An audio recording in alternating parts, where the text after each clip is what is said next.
Black Ice is the title of both AC/DC's latest album and the band's first full-length tour since 2001.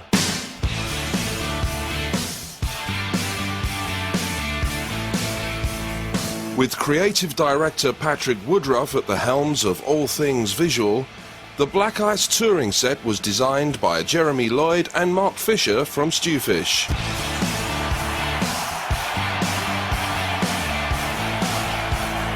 As well as AC/DC's iconic Cannons and Hell's Bell, the tour is notable for a life-size runaway train built by Brilliant Stages with support from stage construction firm Tate Towers.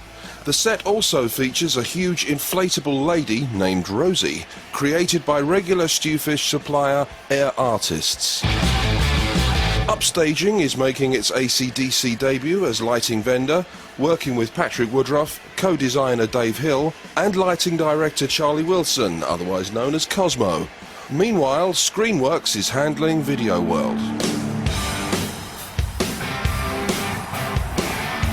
All this is being supervised by production manager Opie, who also brought in Clare Brothers to look after the live sound.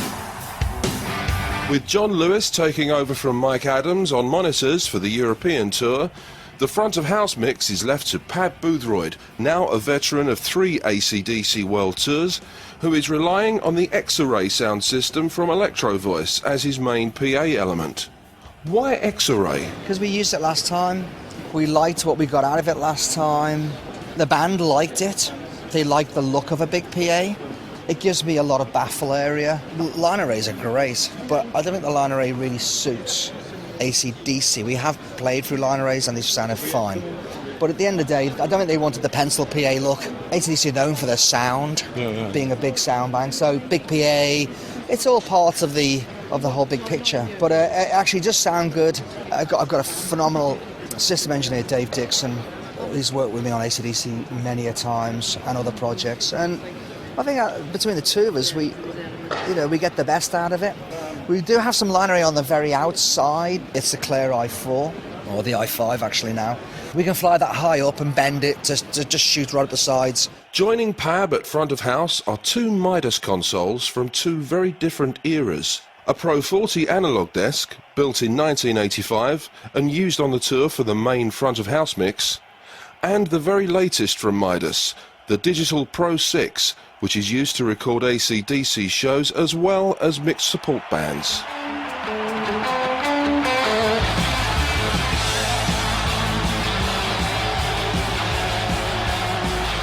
Both consoles share modular design approaches, but it's the older Pro 40 that is providing the comfort zone for Pab. This is like an old pair of slippers. You put them back on and you think, oh, I'll just try them on. And you go, that's better. It's always good using analog stuff.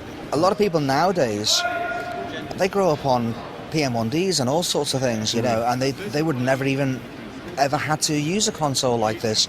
It makes me wonder, For me, though, it really is just like an old friend. It's actually a very simple desk. It's not complicated.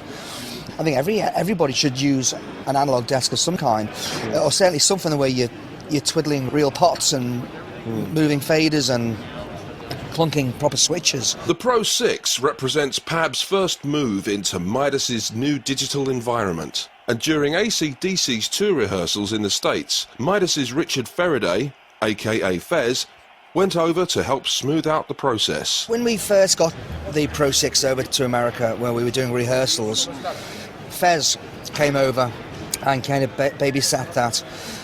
We dialed it up and I had a listen between the two.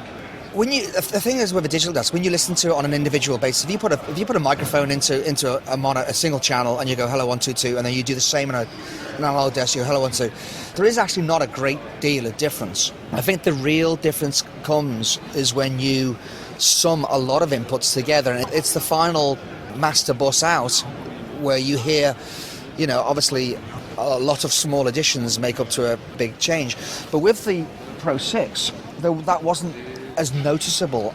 I think what they've maintained that classic Midas sound that comes out the main bus. It's very smooth. The high frequencies are notably more precise, more real, more authentic. I don't know whether that's because of a 96k sampling, and I know bitrate and all that makes the biggest difference, I suppose, but there's something about this which is, it does have a nice Midas sound to it. I like the size of this now. I never have used an XL8, mainly because I've never had a reason to. But when this came out to America and we started messing with it and comparing it, it just slotted into place nicely. It's great to use. I'm not using it on Anger on this tour as such as a main console, but we've been using it for all the opening acts. I've been recording off it. I do set it up as an emergency console, so I can actually unmute the masters and go straight into a mix which we have dialed in. And occasionally, every now and then, I check that mix. You know, I run a song or two through it and I listen to it. And I'd be hard to tell the difference if my eyes were closed in the heat of a moment or whatever. You wouldn't really know. Of course, it does sound different, but it's not massively, which is pleasing. You know, it's great. It means that the development is ongoing and it's getting there.